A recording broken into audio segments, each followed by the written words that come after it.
एक वृक्ष को काटने के लिए कुल्हाड़ी की लगभग 100 मार लगती है। हाँ, अंतिम प्रहार उसे अवश्य गिरा देता है। तो क्या पहला प्रहार निष्फल हो गया? नहीं, पहले प्रहार ने चिन्ह बनाया और दूसरे प्रहार ने उसे और गहरा कर दिया। और इसी प्रकार हर प्रहार उस वृक्ष के तने को इतना दुर्बल बना देता है कि अंतिम प्रहार वृक्ष को धराशायी कर जाए। इसलिए यदि आपका पहला प्रहार असफल हो जाए तो स्वयं को असफल मत समझो, प्रहार करते जाओ। अर्थात सफलता के लिए फल की कामना ना करें। हमें अपना कर्म करते रहना चाहिए। स्वर्ण को भी कुंदन बनने के लिए ताप सहना होता है। हीरे को भी चमक पाने के लिए सान पर स्वयं को घिसना पड़ता है। इसीलिए यदि सफलता की चमक चाहिए तो परिश्रम करना पड़ेगा और कठिनाइयों का ताप सहना होगा। दो मनुष्यों के मध्य होता है, परंतु विजय सदैव एक ही मनुष्य को मिलती है। जबकि समान रूप से दोनों शक्तिशाली होते हैं, समान ज्ञान प्राप्त करते हैं। कारण दो प्रकार के लोहे होते हैं, एक ठंडा, एक गर्म। कभी सोचा है लोहकार लोहे को लोहे से ही काटता है, परंतु सदैव ठंडा लोहा ही गर्म लोहे को काट पाता है। और यही नीति मनुष्यों पर भी लागू होती है। जब युद्ध होता है तो जिसके मन में ईर्ष्या होती, जलन होती, आक्रोश होता है, वो गर्म लोहे के समान। और जिसका मन शांत होता है, जिसका मन संयम से बंधा होता है, वो ठंडे लोहे के समान है।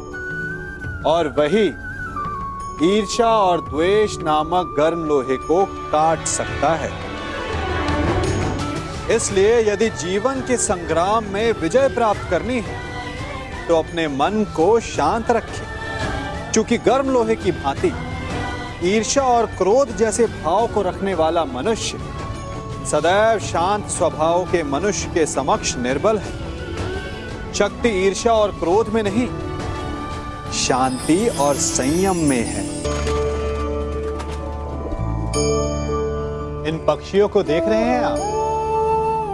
इनका उड़ना वायु में इतना संतुलन मुक्त कर देता है ना? इन्हें उड़ते देख आपके मन में भी इच्छा होती होगी कि इन्हीं की भांति आप भी स्वतंत्रता से उड़ पाए। ईर्ष्या होती है ना जब आप इन्हें खुले आकाश में ऐसे विचरण करते देखते हैं। पर कभी सोचा है इस उड़ान को, इस स्वतंत्रता को पाने के लिए कितना परिश्रम, कितना अभ्यास किया होगा इन्होंने? आकाश में उड़ने से पूर्व धरती पर कितना गहन परिश्रम किया होगा इन्होंने। इनके माता पिता ने पहली बार जब इन्हें पंख फड़फड़ाने को उकसाया होगा तो कितनी बार गिरे होंगे। पहली बार वायु में उड़ते समय कितना भय लगा होगा इन्हें।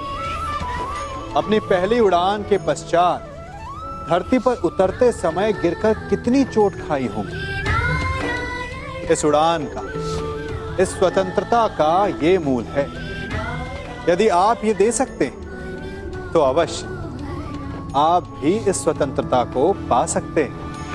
इन पक्षियों की भांति ही अपने चारों ओर जब भी आप किसी सफल मनुष्य को देखें तो उससे ईर्ष्या ना करें।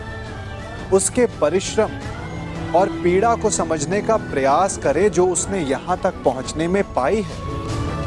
प्रेरणा लें, प्रयास करें और स्वयं भी सफल हो जाएं।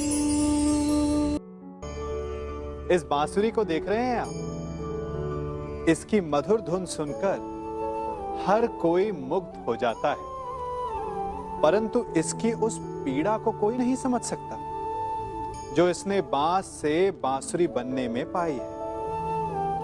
पीड़ा सहकर ही इसमें से सुर निकलते हैं जो मन को शांति देते हैं। इसी प्रकार पत्थर से प्रतिमा को देव रूप बनने में छेनी और हथौड़ी की मार सहनी पड़ती है, तभी उसकी पूजा होती है।